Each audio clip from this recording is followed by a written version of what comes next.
हिमाचल में भारतीय जनता पार्टी ने एजुकेशन का बेड़ा गर्क कर रखा है। और जब कोई सरकार एजुकेशन का बेड़ा गर्क करे तो यह मत मानिए कि प्रदेश का बेड़ा गर्क कर रखा है या एजुकेशन का बेड़ा गर्क कर रखा है। आपके और हमारे परिवार के भविष्य का बेड़ा गर्क कर रखा है इन्होंने। गवर्नमेंट स्कूलों को लगातार बंद किया जा रहा है और महंगे महंगे प्राइवेट स्कूलों को थाल सजा के जगह दी जा रही है कि आइए महंगे महंगे स्कूल खोलिए ताकि आम आदमी के बच्चे पढ़ ना सकें, अनपढ़ रह जाएं, और गिने चुने लोग जो अफोर्ड कर सकते हैं 10-10 हज़ार की फीस महीने में, वो अपने बच्चों को अच्छे से पढ़ाएं। बाकी सबके बच्चों का भविष्य अंधकार में लटका रहे। तो इसीलिए कहा कि अगर किसी कौम को, किसी समाज को बर्बाद करना हो तो उसके स्कूल बंद करा दो, और हिमाचल में भारतीय जनता पार्टी ने उसकी पूरी तैयारी की हुई है। भारतीय जनता पार्टी ने सैकड़ों स्कूल पिछले 5 साल में हिमाचल प्रदेश में बंद कर दिए हैं, यह दिया है। भारतीय जनता पार्टी ने सरकारी स्कूलों की हालत इतनी बदहाल कर दी है कि 2015 में यहां पे 10 लाख बच्चे सरकारी स्कूलों में पढ़ते थे और आज हिमाचल प्रदेश के सरकारी स्कूलों में 8 लाख बच्चे पढ़ रहे हैं, और वो भी दूर दराज के ऐसे इस इलाकों में पढ़ रहे हैं। आपने खुद बताया बहुत कम होते चले जा रहे हैं। इंडस्ट्री डिपार्टमेंट, हिमाचल में तो स्पेशल इकोनॉमिक जोन बनाया गया। बद्दी जैसी जगह कितनी इंडस्ट्री लगी, देश भर के इंडस्ट्रीज दौड़ दौड़ के आए। मैं पंजाब में चुनाव लड़ रहा था, पंजाब के व्यापारी की, पंजाब की जनता की सबसे बड़ी पीड़ा थी, साहब हिमाचल में सारी इंडस्ट्री चली गई। हिमाचल में इंडस्ट्री आ गई और हिमाचल का विकास नहीं हुआ। क्यों? क्योंकि हिमाचल की इंडस्ट्रीज से हर साल जितना पैसा भारतीय जनता पार्टी के नेता लेके जाते हैं, अगर उसका 10% भी सरकारी खजाने में आ जाए तो स्कूल बनाने के लिए पैसे की कमी नहीं होगी। दिल्ली में तो इंडस्ट्री भी नहीं है। इसीलिए मैंने कहा कि हिमाचल की इंडस्ट्री से भारतीय जनता पार्टी के नेता जितने की रिश्वत लेते हैं, उसका 50% भी अगर सरकारी खजाने में आ जाए तो हिमाचल के पास पैसा ही पैसा हो जाएगा, कमी नहीं रहेगी। लेकिन ईमानदारी से करना पड़ेगा दोस्तों, ईमानदारी से लानी पड़ेगी। इसलिए मैं आज आपके बीच में मूल रूप से यही बात कहने आया था। बहुत लोगों ने बहुत बात कही, मैं उसमें से एक एक का, क्योंकि मोटे तौर पे सारी बातों को मैंने अपने जवाब में कवर करने की कोशिश की है। रघुवीर जी ने कहा कि भाई एक ही टीचर 5-5 क्लास को पूरा पढ़ा रहे हैं, इंपॉर्टेंट बात है, शर्म आनी चाहिए सरकार को। स्वाति जी ने भी कहा कि भाई बजट कम क्यों है। मैंने बताया कि बजट कम क्यों है, क्योंकि मंत्रियों के बेटों के रिसेप्शन पे पैसा खर्च हो रहा है, स्कूलों पे पढ़ाने पे पैसा खर्च नहीं हो रहा है, इसलिए बजट कम है। अभिषेक जी ने पूछा 153 स्कूल में एक भी एडमिशन नहीं हुआ, क्यों होगा? बच्चों को अपने बर्बाद करेंगे भाई।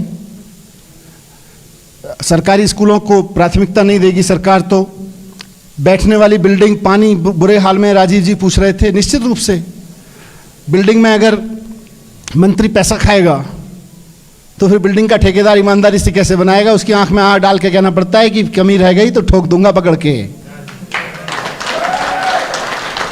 आप पुराने वीडियो देख लेना, 2015 के, जब दिल्ली के सरकारी स्कूलों में घूमता था, ठेकेदार और इंजीनियर की आंख में आग डाल के बात करता था कि यहाँ कमी रह गई ना स्टाइल में तो ब्लैक लिस्ट कर दूंगा, दिल्ली में काम नहीं करने दूंगा।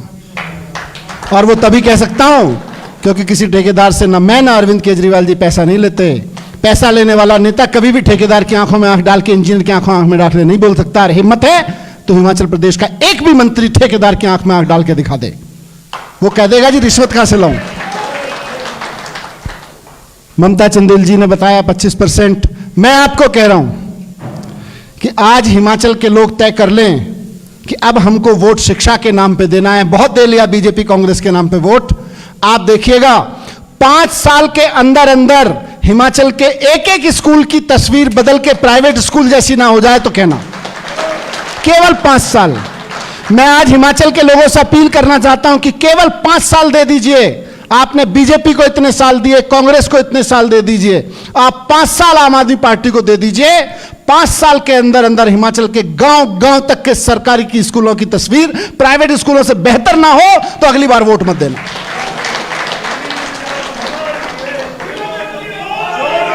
और डंके की चोट पे कह के जा रहा हूं,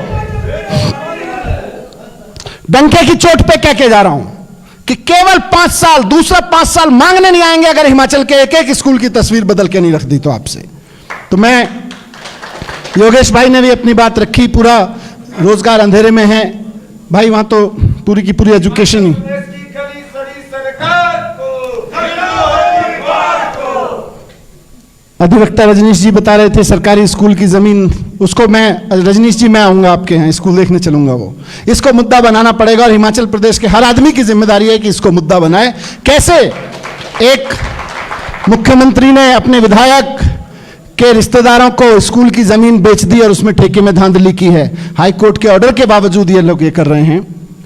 तो ये सारी चीजें आप लोगों ने रखी, मैं आपको बहुत बहुत धन्यवाद देता हूं कि इस देश के इतिहास में एजुकेशन पे संवाद चुनाव से पहले की प्राथमिकता आपने दी और उस सब में इतनी बड़ी संख्या में यहां पे आए और इतनी संजीदगी से इन मुद्दों पे बात की। पूरी उम्मीद है कि इस बार हिमाचल की जनता एजुकेशन के नाम पे वोट करेगी अपने बच्चों की। और सिर्फ प्राइवेट सरकारी स्कूल नहीं, मैं प्राइवेट स्कूल में पढ़ने वाले पेरेंट्स से भी बात कह के खत्म करूंगा कि दिल्ली में दो ही चीजें थी, सरकारी स्कूलों की हालत खराब थी और प्राइवेट स्कूलों की फीस बहुत खराब थी। हर साल मनमाने तरीके से फीस बढ़ा देते थे। 2015 के बाद प्राइवेट स्कूलों की फीस बढ़ाने पे ऐसा अंकुश लगाया कि 2016-17 में तो अचानक लोगों के घर में चेक आने शुरू हुए। बोले किस चीज के? बोले जी 11-12 में इलीगल फीस बढ़ा दी थी, वो वापस कर रहे हैं। हजारों लाखों पेरेंट्स के घर दिल्ली में 2011, 12, 13 में बढ़ाई गई इलीगल फीस प्राइवेट स्कूलों से वापस करवाई और फिर उनको इलीगल तरीके से पैसा नहीं बढ़ाने दिया। आज 7 साल हो गए। कहीं कहीं कोई स्कूल जब रोने लगता है जी बिल्कुल पैसा टीचर्स की तनख्वाह के लिए नहीं है, तो उसका सारा खाता खंगाल लेते हैं।